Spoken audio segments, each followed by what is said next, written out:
On the podium, on the television set last night in FS1 was Kenyon Martin, longtime NBA veteran, obviously a huge part of the Big Three right now. And he joins us here on the show this morning. Kenyon, good morning. Good morning, fellas. Good morning, gentlemen. Thanks for having me. My pleasure. Good to have you here. First off, what was your takeaway from last night's televised Big Three draft? What'd you think? It was great. It was great. It was a step up from year one. The whole process of the the whole process of the combine and then the draft being live this year, and a lot more talent came out.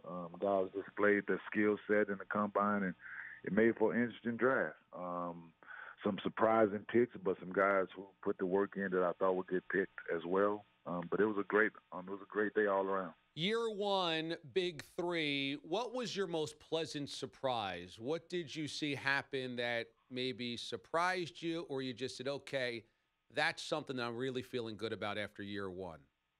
No, just the way the fans supported it. Just to get the fans in the seats is key, because people are very reluctant to support a new league, because the NBA has been established for so long, and people are reluctant to support anything else. But to see the way the fans came out from week one last year in Brooklyn to all the notoriety and everything that it's gained up to this point, I think that's the biggest thing for me, that the way the fans are accepting us once again in their homes. Kenyon Martin joins us after the Big Three draft last night. Tickets will go on sale for the upcoming season, year number 2, on April the 20th. NBA playoffs, you played in a lot of these, and LeBron James continues to play in them.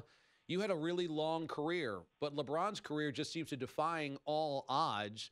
What do you take away from LeBron now into year number 15 and still playing at an MVP level?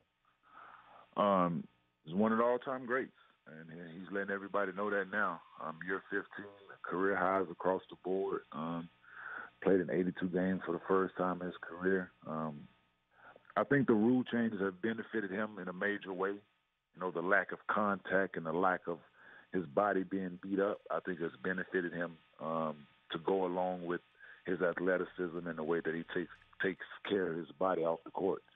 I think all that has played a factor, and he's displaying it. He's putting it on display for everybody to realize that he's to be mentioned with the greats of all time. And the playoffs should be any different. Just because they're a fourth seed this year doesn't mean anything. They're playing in the East, and I think he has a psychological advantage against those guys out there. Now, you mentioned the rules changes. You came into the league in 2000. By the time you left in 2015, obviously the rules changes had taken effect, and the game had changed. How much was there a difference between the NBA you first entered versus the NBA that you left? It was night and day. It's night and day. Certain things with the game of basketball that you expect, certain contact, certain play, certain post play, things like that, and they've taken it out of the game all around. It's a lack of physicality all around the board. Every touch foul is every touch is a foul. Every hard foul is a flagrant. But there's no hard fouls anymore, which that's part of basketball. You step in the guy's way and he falls a certain way and it might kick you out of the game. That wasn't the case when I came in, and this whole freedom of movement thing and all. Like, I get it, you want the game free-flowing, but I think they take away from all the total aspect of basketball, the way they referee it sometimes. When you first came into the league, having an enforcer was an important part of being a championship team. Can you have an enforcer anymore in the NBA? I think it has to be a different way. I don't think you could approach it the way I did, or just say a Charles Oakley, or who around my time, a Ron Artest, or a Ben Wallace, or somebody like that, like Jermaine O'Neal. I think it's different now, the way you have to approach it. You can still be that, but I think it's mostly words now. I think it's mostly words.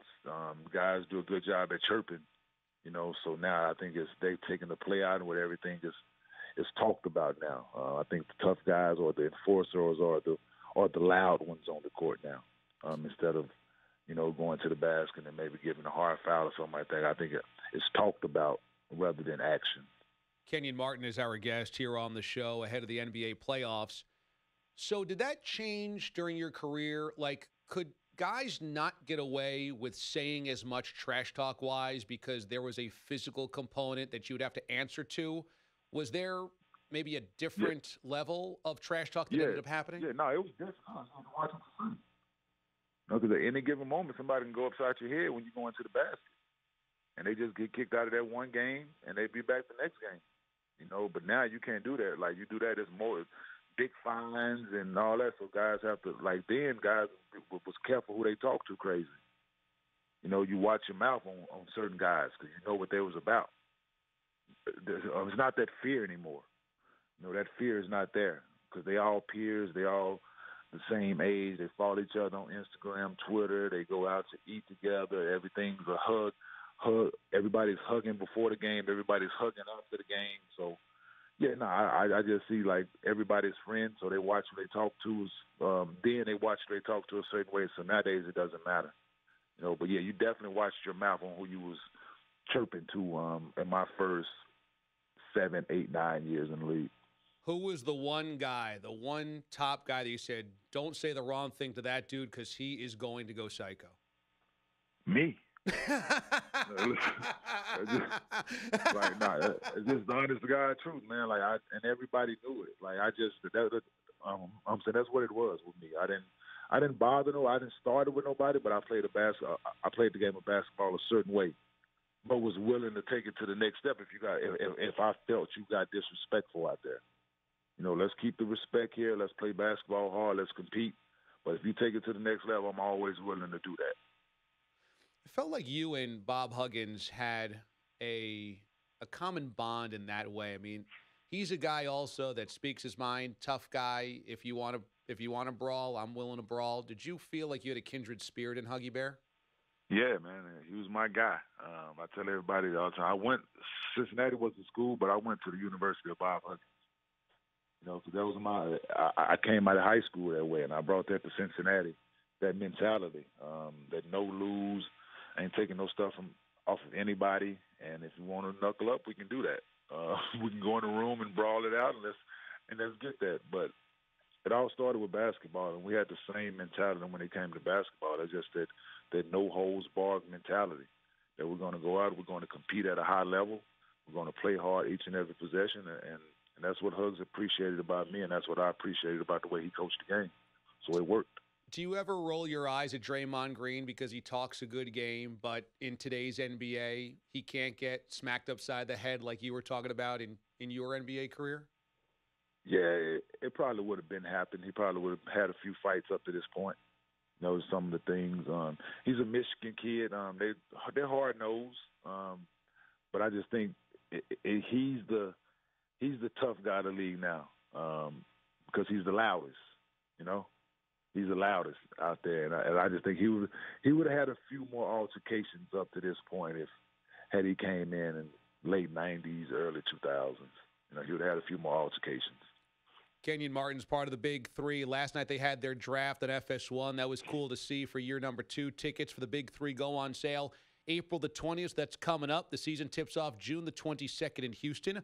All games will be broadcast live on Friday nights on FS1 or on Fox. Kenyon, I always love catching up with you, man, and talking basketball. Thanks so much. Good luck with year number 2, and hopefully we can talk again, buddy.